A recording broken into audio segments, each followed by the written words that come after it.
Yan mga katusok, andito kami ngayon sa Tagpupungan. Ayan, so, kasama ko si Katugsok Bubong.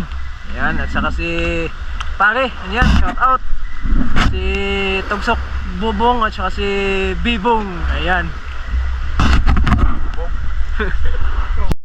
Ito mga katugsok, ang ating buhay naman, buhay na malas. Ayun, sayang. Ito yung pagkakataon, hindi mo pagkakataon. Ayun, tusok yung corals. Yun guys, slow motion natin. Ayun, so hindi ko natamaan kasi sinabayan ko ng tulak yung pana. Kasi tingin ko kasi hindi siya matablan. Kasi nasa mga mahigit 1 kilo o 1 kilo to. Basta ang laki nito, yan. Ang tagal ko na nakapag-reload niyan dahil nga yung focus ko sa kanya. At kinapakapa ko pa yung daanan ng chopting. Ayan, muntikan pa akong tinamaan sa mukha. So ayun na sa laot. Next time babawi tayo. At dito naman sa Pusit Lumot, tayo ay bumawi. Ayun, sa pool. Ayan, sold naman yung pang adobo natin ito.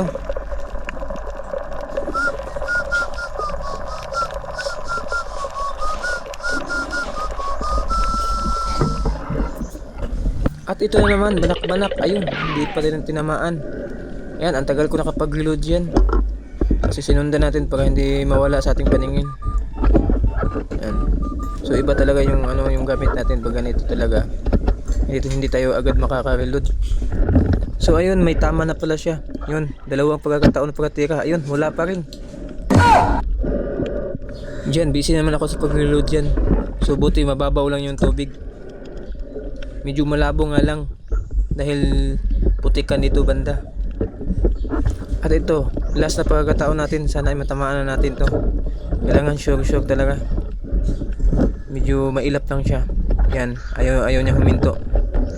Yan, medyo shaky yung camera ko dyan dahil sa pag-reload ko. Ayun, sa pool na talaga. Yes! Sold na naman yung pang sinabaw natin ito. Sarap pa naman ang sinabaw nito.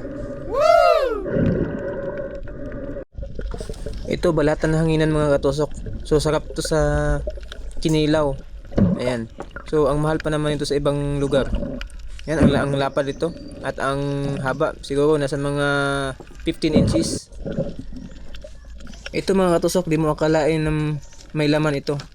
Ayan. Ang tawag sa amin ito ay sanga-sanga o lima-lima. Yan. So ito yung dapat maiwasan mga katusok ay sa labay. Yan. Ang haba ng nyo. Sobrang hapdi at kati. At mainit sa anit yan. At ito mga katusok, tanong ko lang po kung nakakain ba to.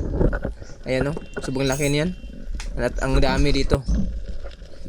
At ito parang kilaramos ng ng iwan ko kung anong ginawa dyan. At ito danggit. Sigurado naman yung pangsabaw natin ito. Ayan. Tugsok yung danggit mga katugsok. Yan, good size na.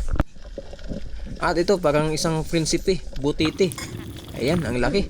Siguro nasa mga 4 kilo, 3 kilo, ganun. At ito alimasag mga katugsok. Ito yun, masarap sa gata at saka sa adobo na pinatuyo.